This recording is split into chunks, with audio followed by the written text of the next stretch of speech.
Hello, and welcome to A For Boring Life. We are up and it's Saturday morning, and we are getting ready for our daily run.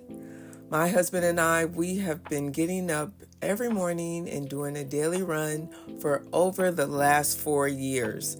As a matter of fact, in June, we will hit the 5-year mark. So I read about this run challenge in a runner's magazine, and it said, can you run every day for a year without missing a single day, doing at least a minimum of 1 mile? That's the minimum. You have to get out and you have to run a mile, and you cannot miss a day for a whole year. Well, I was all game for that. My husband and I was like, well, sometimes, we were running 6 or 7 miles, and I was like, when you think about it, a mile is really short.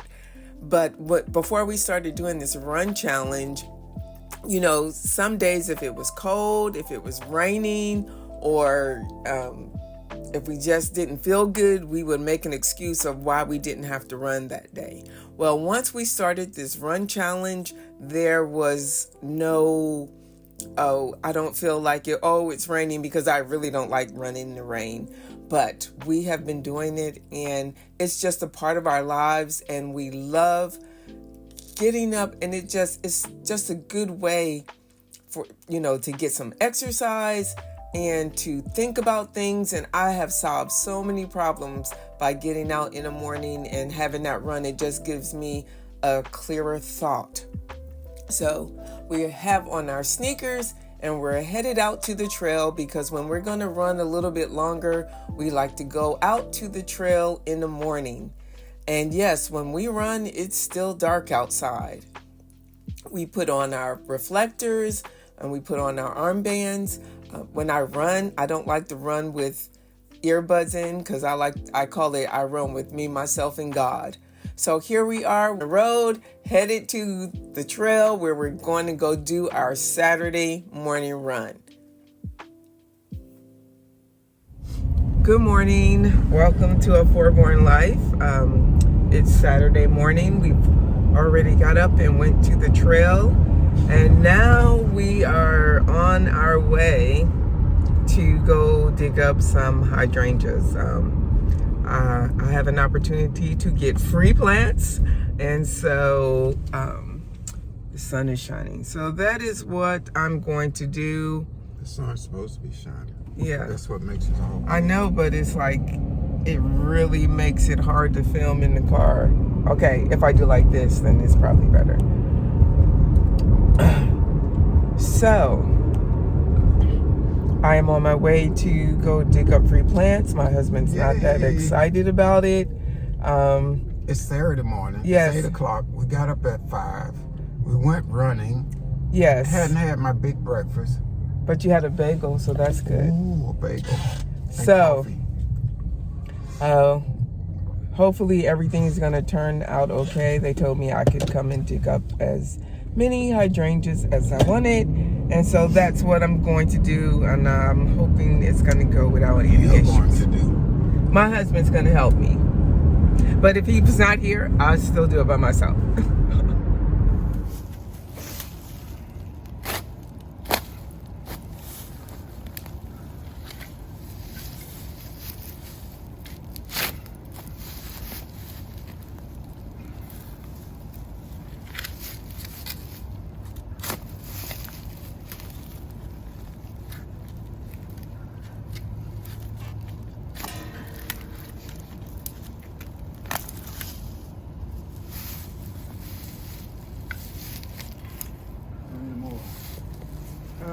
Seeds.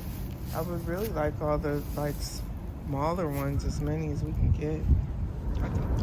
So check it out. We were able to dig up so many hydrangeas. I don't even actually have a count. Once we get back home and we take them out, I can actually get a count. And they had other plants that you could dig up, like knockout roses and some cast iron plants. I already have cast iron plants, and I have some knockout roses, which they're not my favorite roses, but I do have some So I don't need any of those. But I am happy about getting the hydrangeas. And thanks to my husband for Yay! helping me dig up those. Actually, he did most of the work. I'm so excited. I just Yeah, can't I hide know. it. Yeah. So I arrived back home. After we picked up the hydrangeas, I called a close friend and coworker because she wasn't able to come out. So I was willing to share. And so I took and dropped off some hydrangeas at her house. And here I am taking the hydrangeas out of my car and wheeling them back into my backyard. I think that my love of gardening came from my grandmother. My grandparents actually had a farm in North Carolina, and my grandmother had the most beautiful flowers, but we weren't allowed to touch them. And she had this plant called Jesus in the Manger. And this plant would only bloom at a certain time, and for some reason they always said it was Jesus in the Manger. I don't know what the real name of that plant was, but I remember that I admired that plant so much that when I was 15, she gave me a cutting off of that plant. And I think that's where my love of gardening comes from.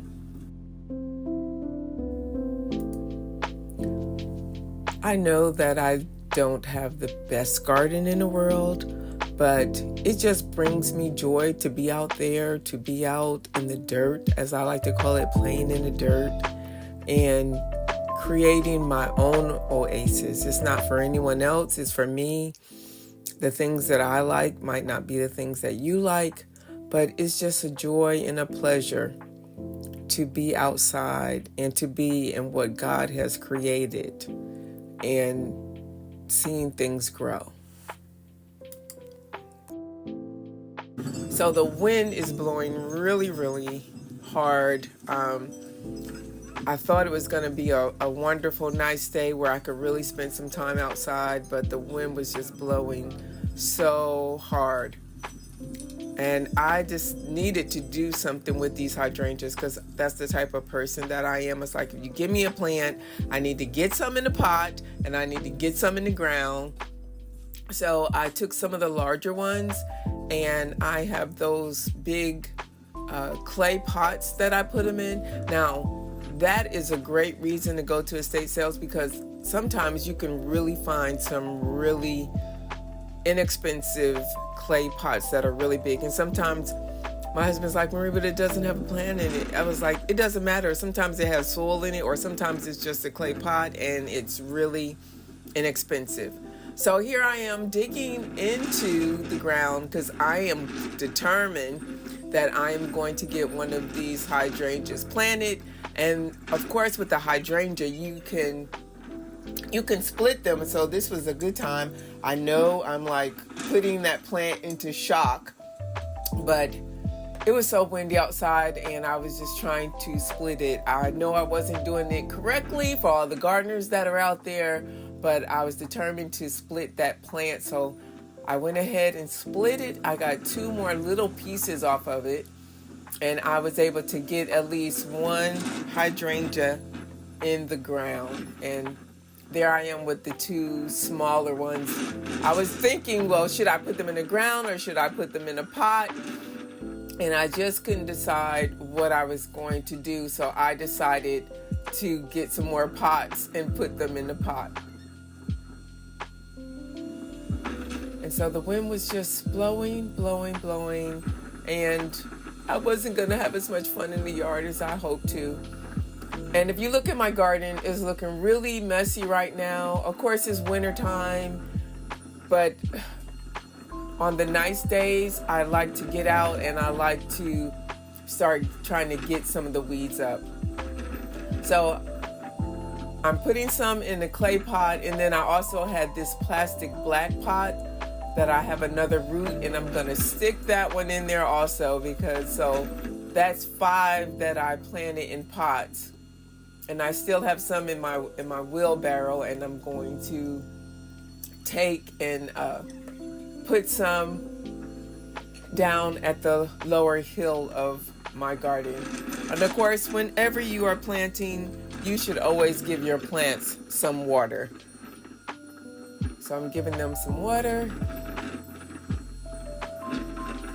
and I'm about ready to give up of being outside.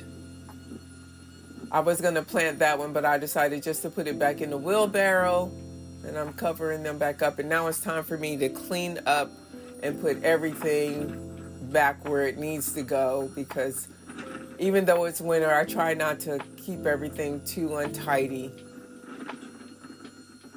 So I'm just placing those plants, and I'm placing those in front of my greenhouse.